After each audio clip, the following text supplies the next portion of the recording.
سلام. بس بابا جان تاسو خو دا ځان سره ښارونه نیولي دي نو زوی ته په انتظار کې ناست زوی ته په انتظار ناست یو.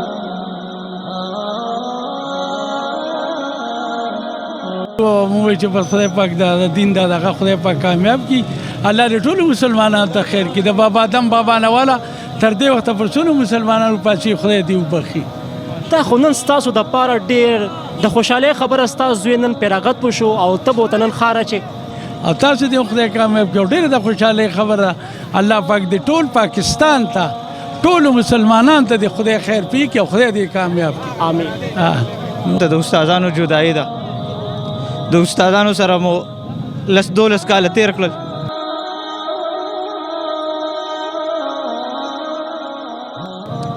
لیکن نن چې موږ د دې جامع نه رخصت اخلو خپلو شیوخو اکابرو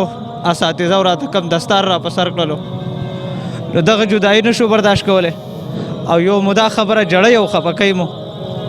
چې زموږ اکابرو دغه شیوخو موږ ته کم امانت راکړلو چې آیا موږ به د دې امانت پاسداري صحیح وکړو که به نه کړو ځکه چې زموږ اکابرو دغه مشایخو اساتذو ډېرو په سختو تکلیفونو سره علم محفوظ کړی او موږ ته راورسوو. دا خبره مو خفه کوي چې آیا د دې علم کوم امانت چې موږ ته اساتذو راکړو د دې پاسداري به زموږ نه وکړی شو که نه. قاري صاحب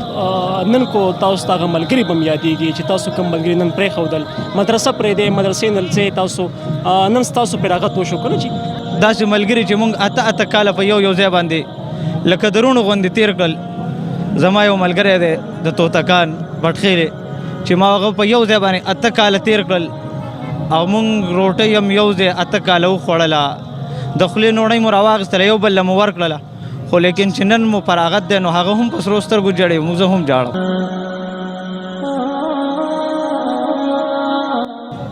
نشو برداشت کولی خو لیکن د دغه اساتذو دعاګانې به یې را سره د دې قوم او د دې خپلو مشرانو د دوی حوصله افزایي به یې را سره نو انشاءالله د استادانو چې موږ ته کوم امانت راکړلو دا موږ مخ په وړاندې باندې بوځو او د استادانو چې موږ ته کوم داستار را په سر کړو د دغه اساتذو او د دې مشایخو دا شمله به دا انشاءالله دا به موږ همیشه دپاره اوچته ساتو موږ به لاندې غورځولو ته نه پرېږدو. السلام علیکم. وعلیکم السلام. قاري صاحب نن خو ډېر د خوشحالۍ او ډېر د فخر خبره ستاسو لپاره هغه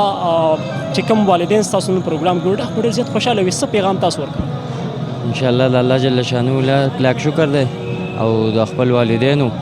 او بیا د اساتذه کرامو او استادانو مهنت او د کوششونو باوجود چې زموږ سره دومره لوی مهنت او کوششونه وکړو خو اصل وجه مهنت دا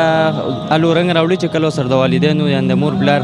او د هغو سره دغی چې څومره سره د والدینو سپورټي او والدینو په توجه خیال په ساتي بلکې تپوس ته کوي نو وروسته د سړی الو د مقام ته رارسي او د خوشحالۍ مقام خو ډېر د خو یو طرف ته بیا د خفګان مقام هم ډېري.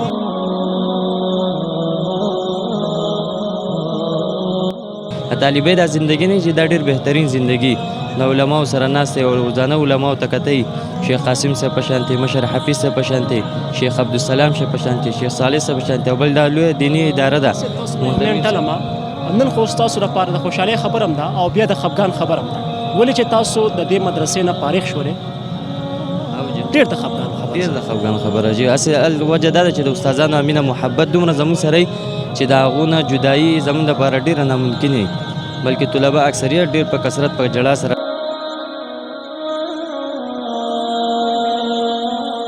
د دې ځای نه رخصتېږي خو بیا هم استادان دومره زموږ سره ډېره مینه محبت د وجې نه او ډېر د کوشش د وجې نه هغو موږ له دا تسلي او دا راکوي چې وروسته به ستاسو نه خیر خورېږي بلکې دا پګړۍ هغو موږ ته دا داسې پګړۍ نه ده چې هسې ستاسو سره د دغه پګړۍ چاپېره شوه بلکې دا یو منجلګۍ ده سړی چې یو بوج ته یو منجلګۍ او دا په سری نو دا هغه شانتې یو منجلګۍ د ستاسو باندې پوره امت د دې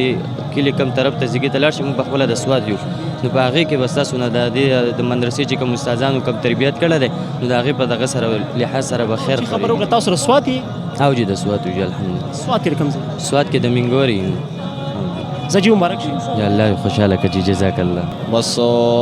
خپله دیني مدرسه هم نه جي او دا و چې پرېږدو خامخا سړی خفیږي نو خفګان په کار هم دی جي. تاسو د کوم ځای یې؟ کالوشه وي کالوشه ضلع مردان ضلع مردان او جي پړم څه تېرېږي جي؟ بس خوشحاله هم ډېر یو خفه هم یو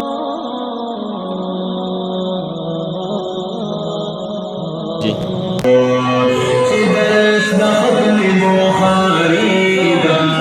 یا نو فازي